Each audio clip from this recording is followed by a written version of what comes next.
बहुत प्यारी लग रही हैं आप। माशाल्लाह, आप भी प्यारे लग रही हैं। मैं आपका बेटा हूँ इसलिए इतना प्यारा हाँ लग रहा जी, माशाल्लाह। अल्लाह पाक आपको ज़िंदगी दे, सेहत दे। है। अल्लाह आपको भी ज़िंदगी और सेहत दे। ईद कैसी गुजरी? बहुत अच्छी, बहुत अच्छी गुजर रही है। पहले ईद कैसी गुजरती थी और अब ईद यहाँ पे कितना अर्सा हो गया? मैं छोटी ईद पे नहीं थी इधर, मैं छोटी ईद के बाद आई हूँ। छोटी ईद कहाँ गुजरी? घर में ही थी। कितने बच्चे हैं आपके? मेरा एक बेटा एक बेटी। जवान है माशाल्लाह। हाँ, शादीशुदा हैं, दोनों शादीशुदा हैं। बेटी पिंडी भी आई हुई है, बेटा इधर लाहौर में ही होता है। अच्छा, बेटा आपका लाहौर में? लाहौर में ही। क्या करता है वो ना ये सुपरवाइजर है किसी फैक्ट्री में, काम शाम करता है? हाँ, शादीशुदा? शादीशुदा बच्चे हैं? हाँ जी। तो पिछली ईद उसके साथ गुजरी? हाँ जी। तो फिर वो यहाँ छोड़ के गया? नहीं नहीं, मैं खुद आई हूँ बेटा। क्यों? बस कुछ उनके रवैये मेरे साथ सही नहीं थे, फिर परेशान थी। कुछ मेरा इलाज माजरा भी वो सही नहीं करवा रहे थे। जहाँ कहाँ भी हॉस्पिटलों में जाना है मैंने खुद ही धक्के खाने हैं। तो मेरी इस आँख से तो बिल्कुल नज़र नहीं आता है ना, सज्जी आँख से मुझे बिल्कुल नज़र नहीं आता, ख़त्म हो गई है ये, पर्दे उखड़ गए हैं मेरी आँख के। तो तब भी मेरे साथ कोई भी जाने वाला नहीं हुआ करता था। तो बस फिर मैंने तो बेटे को आप कहती नहीं थी क्या? कहती थी बेटा, उनको भी पता था, वो भी मजबूर थे अपनी नौकरियों की वजह से। लेकिन इतना टाइम तो निकलता ही है कि बस माँ से आगे तो दुनिया नहीं। बेटा क्या कह सकते हैं, आखिर वो भी समझदार था, पढ़ा लिखा हुआ था, कोई अनपढ़ नहीं है। आपने पढ़ाया उसको? हाँ जी, माशाल्लाह पढ़ा हुआ है, 12 पढ़ा था। ईद पे तैयार करती होंगी आप? तो बाकी चलो, बड़ी मनतों मुरादों से अल्लाह से लिया था मैंने। 4 बेटों में से ये एक ही बचा था मेरा, 3 मेरे फोत हो गए थे। एक बेटा था? हाँ जी। तो उसकी भी तो आप एक माँ है। बस क्या कह सकते हैं, अपनी अपनी सोच की बात है। अल्लाह पाक उनको समझ दे। जी, फोन करता आपको? फोन किया, 2-3 दफ़ा किया। क्या कहता? पूछ रहा था आप कहाँ हो, मैंने कहा बस मैं बताया, मैंने कहा मैं इधर हूँ। तो ड्रेस क्या है, फिर मैंने ड्रेस भी दिया उसको। अच्छा। ड्रेस दिया, पार्सल मेरा भेजा, उसको कपड़े वगैरह चीज़ें थोड़ी बहुत मैंने मंगवाई थी वो भेज दी, लेकिन खुद नहीं आया। खुद नहीं मिलने आया। आपने कहा नहीं कि आओ मेरे से मिलो? नहीं, मैंने नहीं कहा। मैंने कहा अगर उसको चाहत होगी तो वो आएगा, नहीं चाहते तो चलो ना सही, कोई बात नहीं। रवैया नहीं था सही उनका मेरे साथ। बहू का? दोनों का, दोनों मियाँ बीवी का ही। बहू ने भी कोई नहीं कहा कि अम्मा जी आप घर ही रहे, या बेटे ने कोई इसरार नहीं किया? जब मैं तैयार होकर घर से निकली हूँ, बिस्तर वगैरह अपना लेके, बैग लेके, थोड़े से बर्तन मैंने लिए, उसने नहीं पूछा माँ जी कहाँ जा रही हो, कहाँ आ रही हो। एक दफ़ा मुझे कहा माँ जी आप कहाँ जा रही हो? अच्छा। मैंने कहा बस बेटा जिधर मुझे अल्लाह ले जाएगा। तो कहती है ये क्या बात हुई? मैंने कहा बस आप खुश रहो, तो मैं परेशान हूँ, मैं नहीं रह सकती इधर, आपके पास में जा रही हूँ। बस उसने दोबारा कोई बात नहीं की। माँ की मोहब्बत फिर माँ की। हाँ जी, माँ की तो बेटा क्यों नहीं अच्छा लगता, रात भर दिन याद आता है मुझे, रात पर दिन मुझे याद आता है।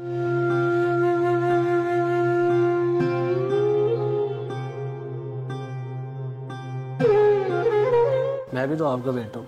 इंशाल्लाह ताला बेटा, अल्लाह आपको जिंदगी दे, अल्लाह आपको सेहत दे, आपको कामयाबियाँ दे अल्लाह पाक। आपको इतनी अल्लाह पाक तौफीक दे अपने माँ बाप की आप खिदमत करें। अगर जन्नत खटनी है तो अपने माँ बाप की खिदमत करें बेटा। ठीक है, बीवी बच्चे अपनी जगह पे होते हैं, माँ बाप अपनी जगह पे होता है। हर चीज़ दुनिया की मिल जाती है, एक माँ नहीं मिलती है।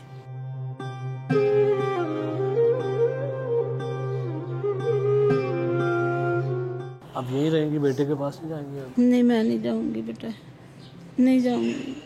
अभी आपका बेटा आपको देख रहा है, उसे क्या पैगाम देंगी? जाफर आपको देख रहा है, क्या पैगाम देना बेटा, अल्लाह पाक उसको नेकी की हिदायत दे। मैं तो हर नमाज में उसके लिए दुआएं करती रहती हूँ। अभी भी उसके लिए दुआएं करती? हाँ करती हूँ, मैं करती हूँ बेटा। क्या दुआ करती हूँ उसको? भी अल्लाह पाक उसे नेकी की हिदायत दे, उसे रोजी रोजगार दे, उसको सुकून दे। मैं तो चलो बेसुकून हो गई, अल्लाह पाक उनको सुकून दे दे। अस्सलाम वालेकुम। क्या हाल है मेरी अम्मा जी? ठीक है बेटा। ठीक ठाक। बड़ा प्यारा नाम है आपका, क्या नाम है वाला आपका? नसीम अख्तर। नसीम अख्तर। आपके साथ खाना खाया, बड़ा अच्छा लगा, गपशप किया हमने। मुझे भी अच्छा लग गया आप आए हो बेटे। मैं आता रहूँगा आपके ईद पे, हर ईद पे वैसे भी आता रहूँगा आपके पास।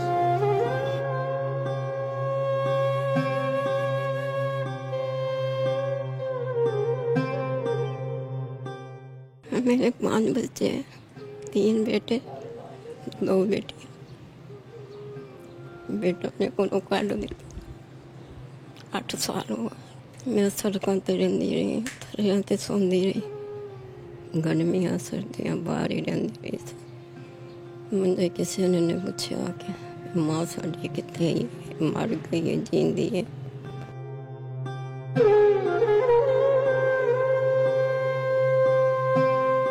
वो मकान सन वो भी बेच के एक मैं बड़े बेटे दोनों ने हिस्सा दे दिता। एक छोटा 3 मरले का सी, छोटे ने अपने नाल मैं साल 6 महीने रखा सुकून मुड़ के मैं को कट लिता।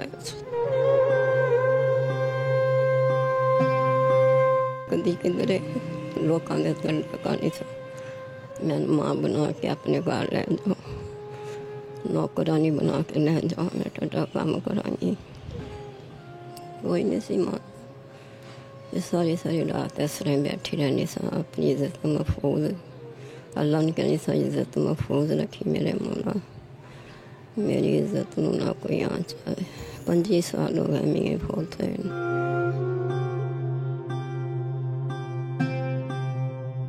बस मुश्किल पे गई। बेटे पूछते नहीं सन, बड़े बेटे ने मठियाई की दुकान सी वो बेच देते, मकान समान सी मठियाई का किन्ना बड़ा काफ़ी समान सी। मैंने सारे कहते सी तू ना दे, तेरे मेरे का समान है वो ना चुकन दे। बड़े बेटे ने पहले वो समान चुकया, वो खाया, दुकान भी खाया बेच के, मकान भी खाया, हूँ किराया तो रुलदा पे। मैं साल ना जावा मैंने पूछता नहीं कि माँ कितने ही कितने मर गई है जींदी। उन्हें कभी नहीं पता किया मेरा बड़े ने, आप ही जावा तो जावा। फिर जानी 2 दिन सही रख दी ओदी बीवी, मुड़ के लड़ के मैंने कट देंदी। एवं कोई भज पाएगी पे तो लड़ के कट देंदी बाहर। फिर छोटे ले आनी, वो कहता बड़े ले जा, बड़े ले जानी कहता छोटे को ले जा। बस इस तरह जिंदगी तो बेटियां भी नहीं पूछदियाँ क्योंकि वो सोल बासियाँ ने, उन्होंने तो मैं ज़्यादा जोर भी नहीं पाया क्योंकि किस तरह के सोहरे होंगे ने किस तरह के नहीं होंगे, तो मैं नहीं उन्होंने घर बूता गई। बस इसने पुत्र 8वां साल है, मैं रुलनी पई हूँ। शबरात के दिन मैं वो छोटे के घर आई सा, बड़ी बेटी आई, उन्हें मेरी बड़ी बेइज्जती की, कहती तू जानी है तो फिर आ जानी है, की लेना नहीं है। बड़ी बेटी कहती है, मैं क्या मेरा दिल उदास हो जाता, मैं आ जानी है। कहती नहीं चल जा हूँ, शबरात तो पहले चली जा, और सुकून आन दे। ਉਹਦਾ ਨਾਂ ਸ਼ਹਿਜ਼ਾਦ ਹੈ ਨਾ ਛੋਟੇ ਦਾ, ਸ਼ਹਿਜ਼ਾਦ ਨੂੰ ਸਕੂਨ ਨਾ ਰਹਿਣ ਦੇ। ਉਹਨੂੰ ਬਿਮਾਰੀਆਂ ਤੋਂ ਲਾ ਦਿੱਤੀਆਂ ਨੇ, ਉਹਨੂੰ ਇਸ ਤਰ੍ਹਾਂ ਕਰ ਦਿੱਤਾ, ਇਸ ਤਰ੍ਹਾਂ ਕਰਤਾ। ਮੈਂ ਕਿਹਾ ਅੱਛਾ ਮੈਂ ਚਲੀ ਜਾਵਾਂਗੀ। ਮੈਂ ਸ਼ਬਰਾਤ ਤੋਂ ਪਹਿਲੇ ਹੀ ਨਿਕਲ ਆਈ ਕੋਲੋਂ। ਇਹ ਤਾਂ ਭਗਵਾਨਪੁਰੇ ਤੋਂ ਅੱਗੇ ਮੁਗਲਪੁਰਾ ਗਿਆ, ਉੱਥੇ ਵੱਡੇ ਮੀਆਂ ਦਰਸ਼ਨ ਦਾ ਮਜ਼ਾਰ ਹੈ, ਮੈਂ ਉੱਥੇ ਰਹਿੰਦੀ ਰਹੀ। 6 ਮਹੀਨੇ ਮੈਂ ਉੱਥੇ ਰਹੀ। मैं थोड़ा को पैसा इकट्ठा किया, मांगती रही, मांग के दवाई लियानी सा, मांग के खाना खानी सा।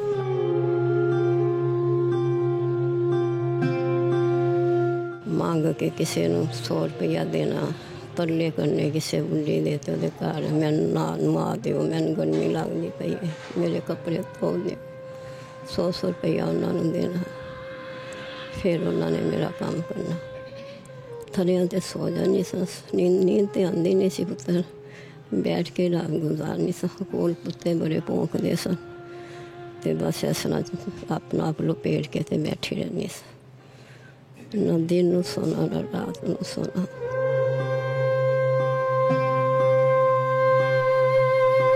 बच्चों को कोई पता मां साडी किते। हुण फिर मैं गई उहदे घर, छोटे बड़ी धी तो छोटा पुत्र इत्थे आके मैं चढ़ गए बहाने दे नाल। कहंदे ने तेनों आ डॉक्टर तो दवाई लिया दी। मैं क्या मैंने रक्शे बिठा के ते उत्थे लै ना मेरे पैरें च जुत्ती ना मेरे कोई कपड़ा सी कुछ ही नहीं सी। ए भी सूट हथों दिता उन्होंने फिर मैंने कपड़े दिते मैं पाए। बस तो मेरी दुखी कहानी है। मैं बड़ी दुखी बड़ी दुखी मेरे हत्थे भी नहीं दिन लगता बच्चा।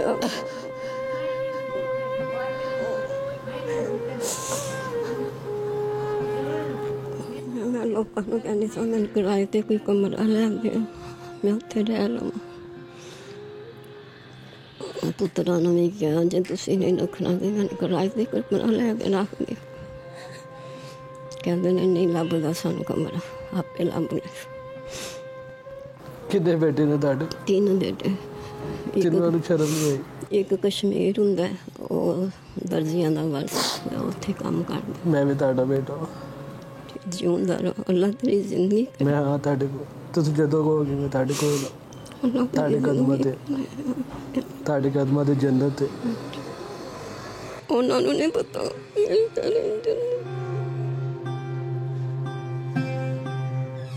बद नसीब ने बद किस्मत ने।